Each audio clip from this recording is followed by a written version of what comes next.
चण्डिका स्तोत्र। या देवी खड्गहस्ता सकलजनपदव्यापिनी विश्वदुर्गा श्यामाङ्गी शुक्लपाशा द्विजगणगणिता ब्रह्मदेहार्तवासा ज्ञानानां साधयित्री यतिगिरिगमनज्ञानदिव्यप्रबोधा सा देवी दिव्यमूर्तिः प्रदहतु दुरितं चण्डमुण्डा प्रचण्डा।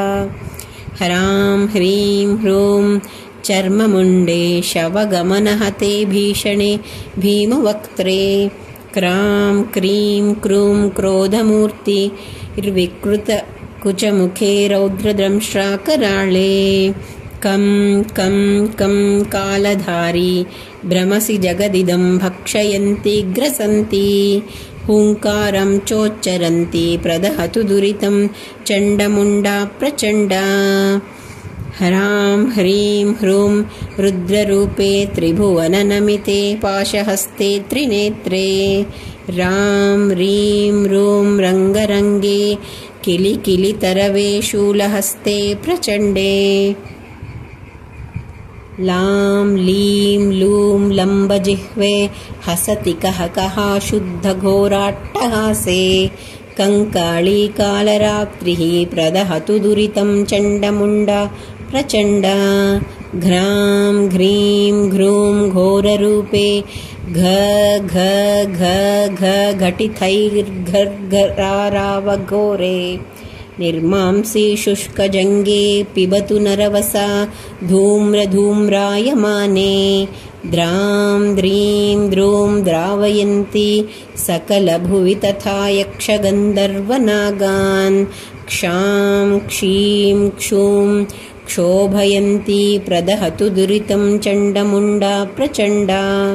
भ्रां भ्रीं भ्रूं चण्डवर्गे हरिहरनमिते रुद्रमूर्तिश्च कीर्तिश्चन्द्रादित्यौ च कर्णौ जडमुकुटशिरो वेष्टिता केतुमाला स्क्रक् सर्वौ चोगग्रेन्द्रौ शशिकिरणनिभा तारकाहारकण्ठा सा देवी दिव्यमूर्तिः प्रदहतु दुरितं चण्डमुण्डा प्रचण्डा।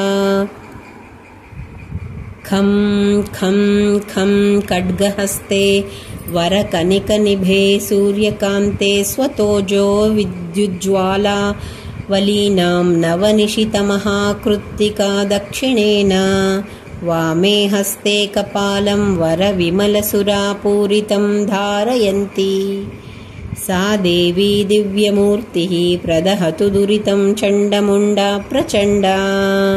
ॐ हुं हुं फट् कालरात्रि रु रु सुरमथनी धूम्रमारी कुमारी ह्रां ह्रीं ह्रूं हत्तिशूरौ क्षपितु किलिकिला शब्द अट्टाट्टहासे हा हा भूतप्रसूते किलिकिलितमुखा कीलयन्ति ग्रसन्ति हुङ्कारं चोच्चरन्ति प्रदहतु दुरितं चण्डमुण्डा प्रचण्डा।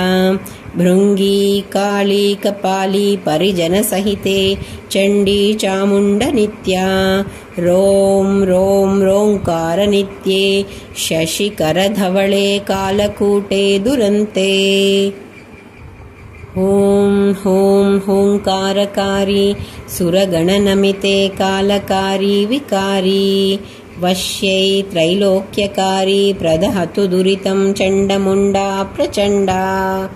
वन्दे दण्डप्रचण्डा डमरुरुणिमणिघोपटं खारगण्ठै नृत्यन्ती यट्टपातैरटपटविभवै निर्मला मन्त्रमाला सुक्षौ कक्षौ वहन्ति खरखरितसखार्चार्चिनी प्रेतमाला मुच्छैश्चैश्चाट्टहासैर्घुरुघरितरवा चण्डमुण्डा प्रचण्डा।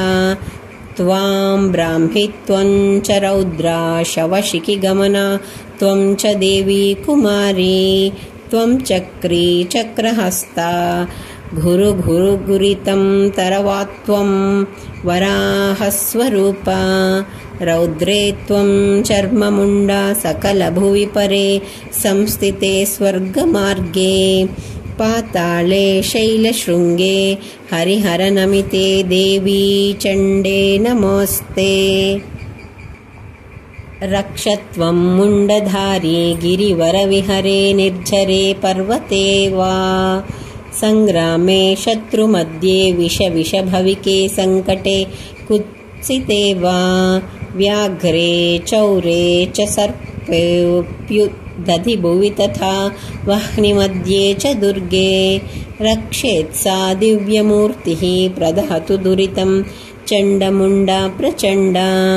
इत्येवं बीजमन्त्रैः स्तवनमति शिवं पातकव्याधिनाशं प्रत्यक्षं दिव्यरूपं ग्रहगणमथनं मर्दनं शाकिनीनाम्। इत्येवं वेगवेगं सकलभयहरं मन्त्रशक्तिश्च नित्यं मन्त्राणां स्तोत्रकं यः पठति स लभते प्रार्थितां मन्त्रसिद्धिम्। इति श्रीमार्कण्डेयविरचितं चण्डिकास्तोत्रम्।